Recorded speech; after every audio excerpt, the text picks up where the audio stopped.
A long time ago, we used to do news on Freshtopia.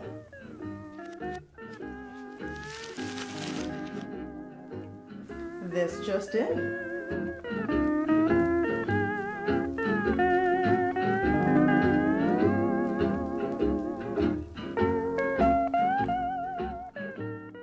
File this under. According to a recently released study by the Milk Processors Education Program, Americans get nearly a quarter of their calories from sweetened drinks. The report finds that in the U.S., soft drinks specifically account for 36% of added dietary sugars. Sweetened beverages have been repeatedly linked to obesity and an increased risk of type 2 diabetes. The Nurses Study, an ongoing research project following the health and nutrition of 100,000 nurses across 11 states, has found clear links between weight gain and the consumption of sweetened beverages, as well as an 80% increase in the likelihood of type 2 diabetes in those consuming one or more sweetened beverages per day. Type 2 diabetes used to be called adult-onset diabetes, as it was seen almost exclusively in people over 40. In the last 20 years, however, the age of onset has seen a sharp drop. Now, 45% of juvenile cases of diabetes are type 2. Did you know? In the late 60s, the Japanese finally broke the sweetness barrier, creating the first engineered corn substance as sweet as cane sugar. High fructose corn syrup! In the wilderness of conventional media, we found an interesting testimony to the power of raw foods on The Tyra Banks Show. I'm not a big television fan. Technically, we don't have one. But this is pretty exciting.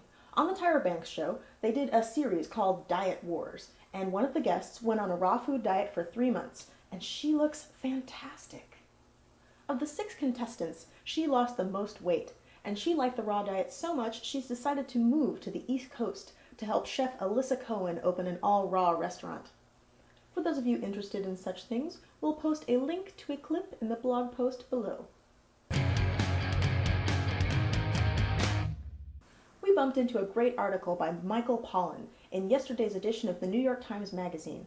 Pollan is the author of the best-selling book, The Omnivore's Dilemma. The article sympathizes with the confusion surrounding the modern diet and illustrates how that confusion is a product of political compromise to powerful food lobbies over the last 30 years. It's a little long, but if you eat things, at least in America, it's probably worth checking out. Also worth noting is that Technorati lists almost 100 references to this essay, which was published less than 24 hours ago. It's no release of the iPhone, but it's pretty good for a food issue.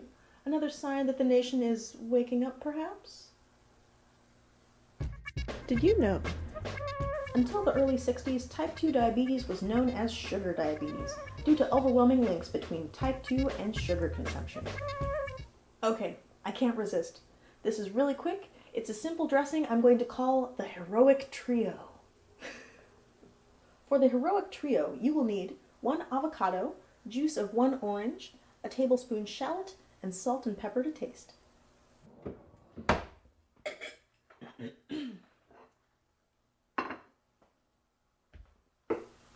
Achoo. I just felt so bad after I've been talking about sugar and all the sugar I like to put in things. So this is a recipe that doesn't have any added sugar at all. All you need to do is juice your orange, get your avocado meat out of its little green shell, chop up your shallot, and put it all into a food processor. And I don't even have to use my Vitamix, Stephanie.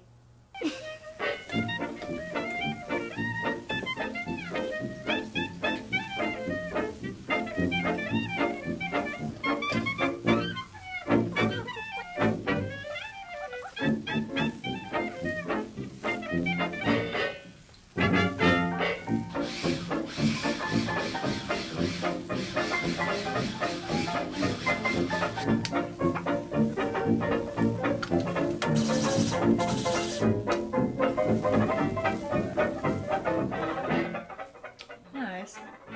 This is delicious just as it is. Of course, you may want to pair it with something like jicama sticks, which are delicious to dip in it, or put it on your favorite salad. It doesn't have any added sugar in it. It's all natural. It tastes great. We're using nature's sugars, people. Nature's sugars.